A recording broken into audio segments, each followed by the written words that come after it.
নমস্কাৰ।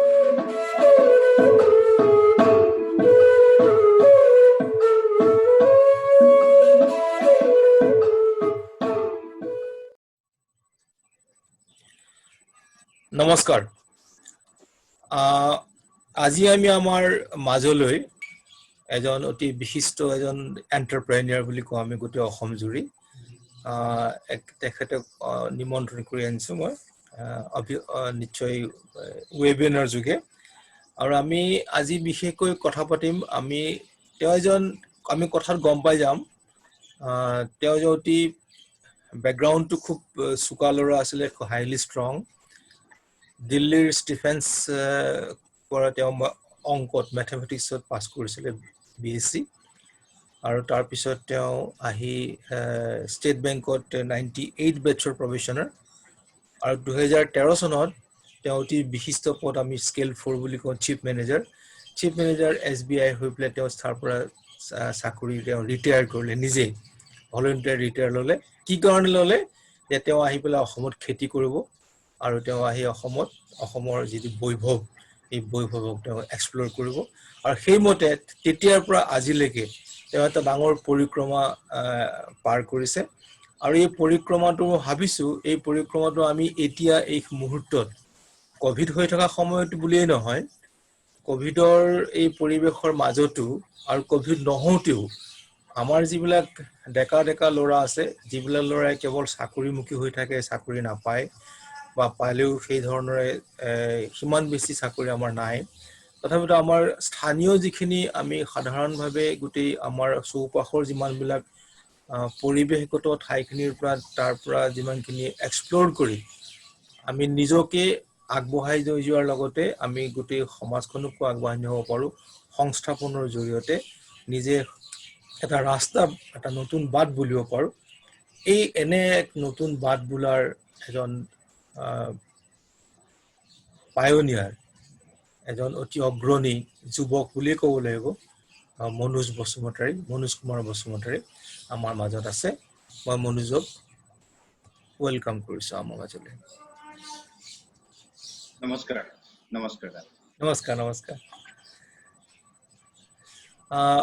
আমি মনোজ কথা পাতিম, বিশেষকৈ কথাটো এইটোৱেই, মই কৈছোৱেই যে এটা ষ্টেট বেংকৰ চাকৰি বুলি ক'লে খুব বেছি, আৰু তাতে ষ্টেট বেংকৰ প্ৰবেশ্যনাৰী অফিচাৰ 1998 চনৰ বেটছৰ ষ্টিফেন্সত পঢ়া ল'ৰা। ইয়াৰ পিছত আহি পেলাই আকৌ কেনেকৈ গাঁৱৰ আহ্বানটো, অসমৰ মাটিৰ আহ্বানটোৱে কেনেকৈ আনি নিজকে ইমান এটা ডাঙৰ এটা চাকৰি বাদ দি আহি নিজকে সেই ধৰণেৰে প্ৰভাৱান্বিত কৰিলে ইয়ালৈ আনিবৰ কাৰণে। আৰু তাৰ পিছৰ গতিপথখিনিৰ লগত আমি কথা পাতিম, যাতে আপোনাৰ জৰিয়তে আমাৰ অন্যান্য মানুহবিলাকেও, অন্য ল'ৰাবিলাকেও এটা কিছু অনুপ্ৰাণিত হয়, কিছু তাৰ পৰা কিছু এটা চিলভাৰ লাইনিং বুলি যিটো কওঁ, এটা সাহসৰ বাট বোলাব পাৰে। বেংকৰ চাকৰি এৰাটো সহজ নাছিল, সেই ডিচিশ্যনটো যথেষ্ট কঠিন আছিলে। কিন্তু কেতিয়াবা এনেকুৱাও হয় যে ইম্পালচিভ বুলি ক'লেও, স্পন্টেনিয়াছ বা ইম্পালচিভ ডিচিশ্যন বুলি ক'লেও ভুল নহ'ব। মোৰ নিজৰ ঠাইত কিবা এটা কৰাৰ খুব ইচ্ছা আছিলে, প্ৰবল ইচ্ছা আছিল। চাকৰিৰ সন্দৰ্ভত মই গোটেইখিনি সময় অসমৰ বাহিৰতে থাকিলো। মই উত্তৰাখণ্ডত প্ৰায় 8 বছৰ চাকৰি কৰিলো, মোৰ 15 বছৰৰ যিটো টেনিয়ৰ। 5 বছৰমান মই দিল্লীত কৰিলো, তাৰ বাহিৰে ৰাজস্থান, UP এনেকৈ ঠাইত মই কাম কৰিবলৈ সুবিধা পালো। বেংকত চাকৰি কৰি থাকোতে বহু কথা শিকিব পালো, বহু মানুহক লগ পালো, আৰু সেই এক্সপিৰিয়েঞ্চখিনি লৈ কেনেকৈ মই নিজৰ ঠাইলৈ আহি এটা ৰুৰেল মডেল এটা ক্ৰিয়েট কৰিব পাৰো, সেইটো এটা খুব ইচ্ছা আছিলে। কিন্তু যেনেকৈ আমি সকলোৱে মিডিল ক্লাছৰ যিটো এটা ফিয়াৰ থাকে, যিটো ভয় এটা থাকে, নিজে কিবা কৰা চাকৰি, এটা চিকিউৰ্ড চাকৰি এৰি দিয়ে নিজে কিবা ষ্টাৰ্ট কৰা, ছাকচেছ হ'ব নহ'ব, বা তেনেকুৱা আমাৰ খুব বেছি মডেলো নাই আমাৰ সমাজত। যিটো কথা মই সকলোবিলাক ফৰামতে কওঁ যে আমাৰ ছাকচেছফুল মডেল যিটো ইমুলেট কৰিব পাৰে আমাৰ ৰেডিলি এভেইলেবল কোনো মডেল নাথাকে আমাৰ হাতত। ৰেডিলি এভেইলেবল প্লাছ আৰু এটা কথা, যিটোক দেখি উৎসাহিত বোধ কৰা হ'ব যায় পাৰো মানে যিটো দেখি আন এজনেও ভাবিব পাৰে তেওঁ পাৰিছে যেতিয়া মই কিয় নোৱাৰিম বা তেওঁ কৰিছে এনেকুৱা মইও এটা নতুন কিবা এটা কৰি চাওঁচোন সেই সাহস বা এই ঘৰৰ মানুহখিনি কনভিন্স কৰিব পাৰা যে চাওক মই অকল নহয় প্ৰথম ব্যক্তি যোনে এনেকুৱা এটা কাম কৰিব ওলাইছো কিন্তু এনেকুৱা আৰু মানুহ আছে সমাজখনত যোনে তেনেকুৱা কৰিছে ৰিস্ক লৈছে কিন্তু ৰিস্ক লৈ পেলাই সাকসেস হৈছে সেই এক্সাম্পলটো তেতিয়া নাছিল তো কঠিন আছিলে তাৰ পিছতো ললো ৰিস্ক লৈ উভতি আহিলো উভতি আহি মই আৰু এটা কথা হল যে মই যিটো সেক্টৰত সোমালো মোৰ প্ৰবল ইচ্ছা আছিল এগ্ৰিকালচাৰত কাম কৰা কিন্তু খুব কি এক্স্যাক্টলি কৰিম যেতিয়া মই চাকৰিটো বাদ দিছিলো তেতিয়া ঠিক কি কৰিম সেইটো মই ক্লিয়াৰলি মানে বাছি ল'ব পৰা নাছিল কিন্তু যেতিয়া মই উভতি আহিলো উভতি আহি মই যেতিয়া অসমৰ অলপ ঘূৰি ফুৰিলো চুকে কোণে গলো আৰু ঠিক তেনেকুৱা সময়তে পিগাৰীৰ কথাটো মোৰ যিজন ফাউণ্ডাৰ মনলৈ আহিল তেখেতে মোক ক'লে তো মই অকমান দেখিলো পিগাৰী সেক্টৰটো একচুয়ালি খুবেই ব্যাকওয়াৰ্ড হৈ আছে আমাৰ অসমত বা নৰ্থ ইষ্টত whereas আমাৰ এখন বিশাল বজাৰ আছে তথাপিও আমি পিগাৰী সেক্টৰটো এতিয়াও মানে সেই 50-60 বছৰ বা 100 বছৰ আগত যেনেকৈ কৰি আছিল ঠিক তেনেকৈ কৰি আছে সো ঠিক তেনেকৈ হেৰি কৰি পিগাৰী সেক্টৰটোত সোমালো আৰু এতিয়া যোৱা 7 বছৰে পিগাৰীত যথেষ্টখিনি আমি কাম কৰিছো নিজৰ লগতে আৰু বহুখিনি যুৱচামক উৎসাহিত কৰিব পাৰিছো বুলিয়ে ভাবো মই আৰু বহুতখিনি লৰাক আমি মডাৰ্ন সাইন্টিফিক কমাৰ্শিয়েল পিগাৰীৰ ওপৰত ট্ৰেইনিংও দিছো আমি মানে এনে পিগাৰীৰ কথা যেটো ওলাইছে পিগাৰীৰ কথা ওলাওতে মই এটা কথা মই অনুমান কৰিছো যে আমাৰ পিগাৰী পোহাটো আমাৰ গোটেই অসমৰ বিভিন্ন ঠাইত নৰ্থ ইষ্টৰ বিভিন্ন ষ্টেট অসমতো এইটো এটা মানে এটা প্ৰচলিতভাৱে চলি আহিছিল কিন্তু সেইটো খুব ট্ৰেডিশনাল ৱেত কৰি থকা কাম আছিলে পৰম্পৰাগতভাৱে কৰি আহিছিলে তাত কোনো হাইজিন মেইনটেইন নাছিলে এতিয়া মই দেখিছো আপুনি কিছুমান কাম অতি সাইন্টিফিক্যালি কৰিব কাৰণে আৰু তাৰ লগত ইয়াৰ লগত মানুহবিলাকে যাতে কাৰণ পিগাৰীৰ এতিয়া চাহিদা অনেক বেছি বুলি মই জানো মই আনকি পিগাৰীৰ চাহিদা ইমান বেছি এই পিগাৰীখিনি আমাক হেৰি কৰিবলৈকো আমাৰ অসমৰ পিগাৰীখিনি অসমত কেতিয়াবা চাহিদা পূৰণ কৰিব নোৱাৰাৰ নিচিনাও হয় এই বিষয়ে লৈ পেলাই আমি যদি আমাৰ অন্যান্য মানুহবিলাকো যদি সেই ধৰণৰ পিগাৰীৰ প্ৰতি আকৰ্ষিত হ'ব লগা হয় তেওঁলোকৰ কাৰণে কি ধৰণৰ কথা হ'ব পাৰে হয় আমাৰ ইয়াত আমি যিটো পিগাৰী কৰি আছো যিটো আমি বেকয়াৰ্ড ফাৰ্মিং বুলি ক'ব পাৰো ঘৰতে দুটা এটা পোহে আৰু বিশেষকৈ আমাৰ মহিলাসকলে পোহে আৰু সেইটো এছাম ধৰক আমাৰ ট্ৰাইবেল বা তেনেকুৱা আমাৰ কিছুমান মহিলাসকলে তেখেতসকলৰ সেইটো এটা স্মল সেভিং বা ইন্সুৰেন্সৰ নিচিনা কাম কৰে গ্ৰামীণ অঞ্চলৰ মহিলাসকলে এটা গাহৰি পোহে সেই গাহৰিটো বিক্ৰী কৰি কন্টিনজেন্সি এক্সপেন্ডিচাৰ হয় আৰু কেইকিলামান টিন পাত কিনে বা লৰা ছোৱালীৰ এডমিশনত ব্যৱহাৰ কৰে বা ঘৰত কিবা এটা মেডিকেল এমাৰ্জেন্সি হলে ব্যৱহাৰ কৰে তেনেকৈ তেওঁলোক ব্যৱহাৰ কৰি আহিছে কিন্তু নৰ্থ ইষ্টৰ যিখিনি চাহিদা আমি প্ৰায় ভাৰতবৰ্ষৰ যিমান প্ৰডাকশন হয় ভাৰতবৰ্ষৰ গোটেই প্ৰডাকশন খিনি প্ৰায় 4,65,000 metric ton as per report so সেই প্ৰডাকশনটোৰ প্ৰায় 70% মানে প্ৰায় 3 lakh metric ton pork consumption আমাৰ নৰ্থ ইষ্টতে হয় কনজাম্পশন হয় আৰু আমাৰ নিজৰ প্ৰডাকশন তাৰ somewhere close to 50% মাত্ৰ আমি 50% হে প্ৰডাকশন কৰো so almost 50% গাহৰি বাহিৰৰ পৰা আহে এটা কথা সেইটো দ্বিতীয় এইটো কথা so আমাৰ যেটো ট্ৰেডিশনাল ওয়ে অফ ফাৰ্মিং সেই ফাৰ্মিংটো আমাৰ ডিমান্ডটো মিট কৰিব পৰা নাই যাৰ কাৰণে বাহিৰৰ পৰা গাহৰিবোৰ আহি থাকে আন এটা কথা হৈছে যে গাহৰিটো ইণ্ডিয়াত মই এই পিগাৰী ষ্টাৰ্ট কৰাৰ পিছতে মানে ইউৰোপত মই যাবলৈ সুবিধা পাইছিলো মই মোৰ ফ্যামিলি তাতে আছিল তেতিয়া মই 4 বছৰ প্ৰায় ইউৰোপত যথেষ্টখিনি ঘূৰিলো মই নেদাৰল্যান্ডৰ ফাৰ্ম এখনত গৈ নিজে কাম কৰি আহিছো এখন ব্ৰিডিং ফাৰ্মত বেলজিয়ামৰ বহুত কেইখন ফাৰ্মত মই গৈছো সেইবিলাক গাহৰি স্পেনত পোচা গৈছো। সেইবিলাক গাহৰি পোহাৰ লগত আমাৰ ইণ্ডিয়ান বা অসমীয়াৰ কিমানখিনি বেছিক ডিফাৰেন্স আছে? যথেষ্ট ডিফাৰেন্স আছে, মই তাকে অকমান ক'বলৈ বিচাৰিছো। চ' আমাৰ ইণ্ডিয়াত গাহৰিটোক আজিও এটা মানে, যদিও আমাৰ নৰ্থ ইষ্টত অলপ চেঞ্জ হৈছে চিনেৰিঅটো, কিন্তু যদি আপুনি ইণ্ডিয়া হিচাপে চাই, ইয়াতে গাহৰিটোৰ এটা টেবু থকা, মানে গাহৰিটোক এক্স্যাক্টলি ভাল ভাৱেৰে নাচায়। এতিয়াও বহুত মানুহে মই পৰ্ক খাওঁ বুলি ক'বলৈ লাজ কৰে। Whereas আপুনি যদি 5-star হোটেল এখনত ব্ৰেকফাষ্ট কৰিব যায়, তাত কিন্তু কোনো ইংলিছ ব্ৰেকফাষ্ট এটা সালামি, সসেজেছ, হেমছ, এইবোৰ বেকনছ নোহোৱাকে কমপ্লিট নহয়, ৰাইট? চ' Exactly. এফালৰ পৰা যেতিয়া আপুনি চাই, যি গাহৰি মাংসটোত ইণ্ডিয়াত মানে ঘিনৰ চকুৰে চাই বুলি ক'লেও চাগৈ মই ভুল নহ'ব, সেই গাহৰি মাংসটোৱে কিন্তু 5-star হোটেলত বা একেবাৰে যিবোৰ টপ ক্লাছ ৰেষ্টুৰেণ্টছত সেইবোৰত আকৌ ডাঙৰ বজাৰ এখন লৈ ব্ৰেকফাষ্ট আছে। হিচাপে টপিং হিচাপে ব্যৱহাৰ হয়। চ' ইয়াৰ আচল কাৰণটো মই ভাবো যে আমাৰ ইয়াত যি ধৰণে গাহৰি পালন কৰা হয় ইণ্ডিয়াত, সেয়াও এটা তাৰ মূল কাৰণ। কাৰণ আমি গাহৰি যেতিয়া মই যেতিয়ালৈকে গাহৰিত ইনভলভ নাছিলো, মই দুটা চিনেৰিঅ দেখিছিলো গাহৰি। ইয়াতো আমাৰ গাঁৱত যিবোৰ আমাৰ ট্ৰাইবেল বড়ো মহিলাসকলে এটা দুটা ঘৰতে পুহিছিলে, এৰি থৈ নিজৰ মানে কেম্পাছত, বা আমি বোকাত লেটি থকা গাহৰি প্ৰায় দেখা পাওঁ, অনবৰত বোকাত লেটি থকা। পানী যি পাইছে খাইছে তেনেকুৱা। আৰু এটা চিনেৰিঅ দেখা পাওঁ, মোৰ মনলৈ খুবেই আহে, তেজপুৰৰ মেটৰপটি আৰু তেজপুৰ ট্ৰেন্সপোৰ্ট ষ্টেচন বা ষ্টেচনটোৰ তলত যিখিনি দ হেৰি আছে, সেই ঠাইত যিবোৰ গাহৰিয়ে হোটেলৰ মানে যিমান বিলাক ৱেষ্ট দানা, আছে। পানী, টয়লেটৰ পানী, পেচাব চব গৈ তাতে আকৌ গাহৰিখিনি ঘূৰি ফুৰে। চ' সেই চিনেৰিঅটো যেতিয়া আহিব, কেতিয়াও আমি সেইটো আহাৰ হিচাপে ব্যৱহাৰ কৰিবলৈ নিশ্চয় আমাৰ মনত এটা সংকোচ হ'ব। চ' ইউৰোপত এতিয়া কি হৈছে, piggery has become very modern, scientific and commercialised. তাতে গাহৰিত চুইল, যিটো মানে কিচেন ৱেষ্ট বা হোটেল ৱেষ্ট দিয়া কমপ্লিটলি বেন। আৰু গাহৰিত আপুনি তাত মানে পেলোৱা বস্তু দিবই নোৱাৰে। চ' আমি সেইটোতে কাম কৰি আছো। আমি বেচিকেলি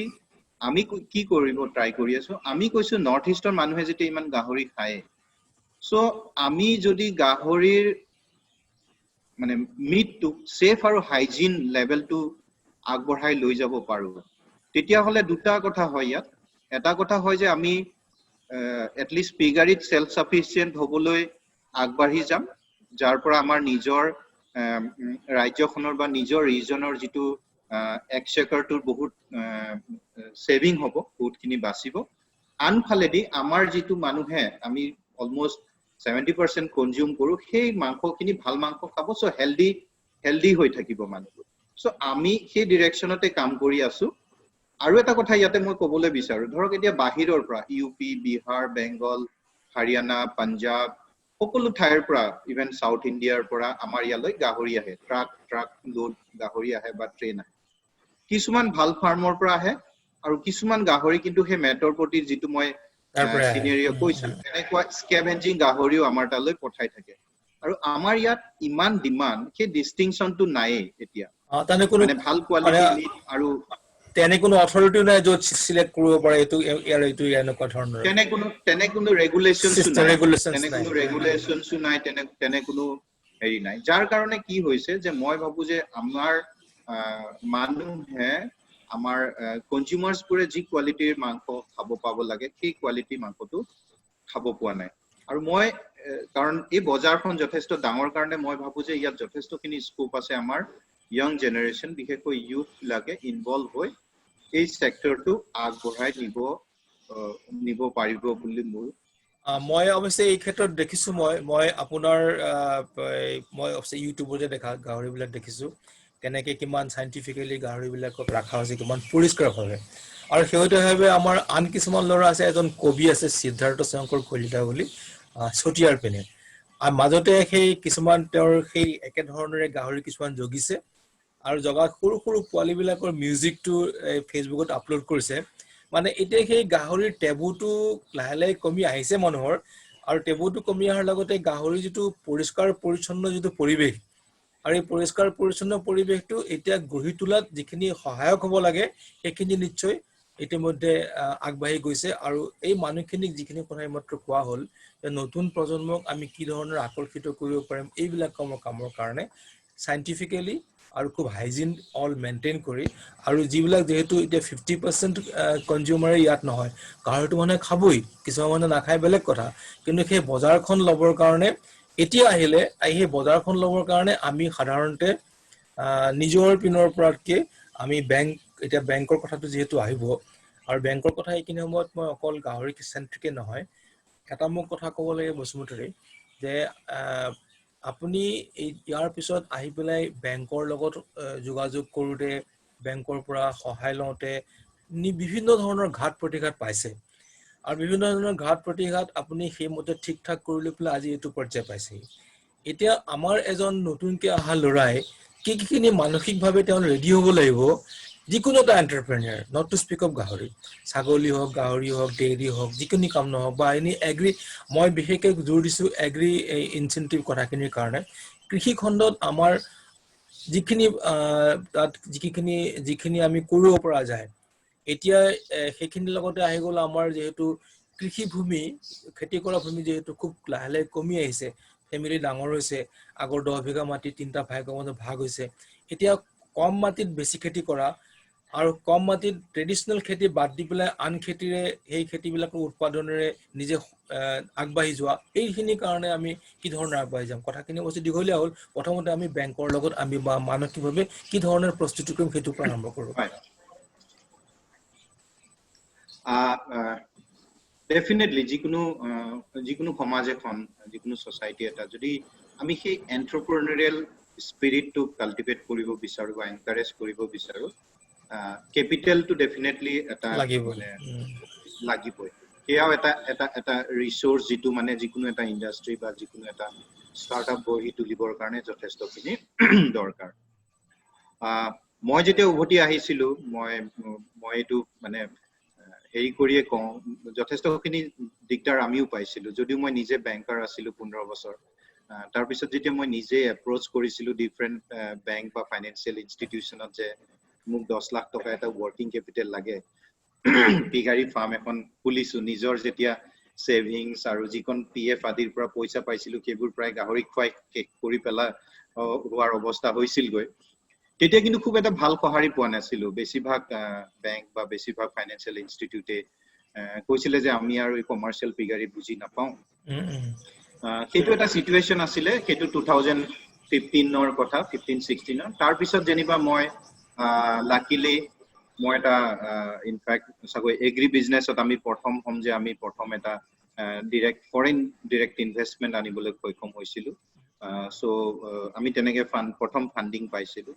আৰু তাৰ পিছত এতিয়া of course we are funded by Netfi venture capital also তো এতিয়া আমি সেই ষ্টেজটো প্ৰথম যেটো ইনিশিয়াল স্ট্ৰাগল ফেজটো আমি ভাবু আৰু ক্ৰস কৰি আহিলো আৰু এতিয়া আমাক বেংকেও আমাক পইচা দিবলৈ হয়তো মাটি থাকে তো প্ৰথম কথা মই এটা কথা ইয়াকে ক'ব বিচাৰো যে আমাৰ উঠি অহা ল'ৰাছামে যিকোনো ফাইনান্সিয়েল ইনষ্টিটিউচন হওক বা বেংক হওক বা জুনেই নহওক আপোনাক পইচাটো দিবলৈ তেওঁ প্ৰথমতে অলপ তেওঁলোকৰ এটা হেৰি থাকে কাৰণ তেওঁলোক কনফিডেন্ট নহয় আপুনি কিমান সাকসেস হ'ব বা ফেইল হ'ব সো প্ৰথম কথাটো হ'ল যে আমি যেটো কাম কৰিব বিচাৰিছো যে নহওক যিকোনো ষ্টাৰ্টআপ যিকোনো নতুন আইডিয়া হওক প্ৰথম কথাটো হ'ল যে আমি এটা যিমান পাৰো বুটস্ট্ৰেপিং মানে নিজৰ পইচা নিজৰ ফ্যামিলিৰ পৰা বন্ধুৰ পৰা লৈ এটা মিনিমাম পাইলট বা এটা মিনিমাম লেভেললৈ লৈ যাবলৈ ট্ৰাই কৰিব লাগে আৰম্ভণি মই দেখো কি হয় আমাৰ ডেকা সামে মানে আইডিয়াটো যেতিয়া মনত থাকে মানে কি ভাবিছে মই এটো এনেকুৱা কৰিম তেতিয়াই তেওঁ পইচাটো লাগে বেলেগৰ পইচাটো আৰু সেইটো কেতিয়াও নহয়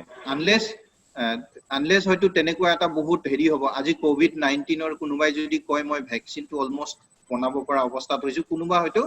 তেওঁৰ হেৰিত ইনভেস্ট কৰিব পাৰে বা তেনেকুৱা আইডিয়া ষ্টেজতে ইনভেস্ট কৰিব পৰা ভেঞ্চাৰ্স কিন্তু খুব কম থাকে আৰু সেইটো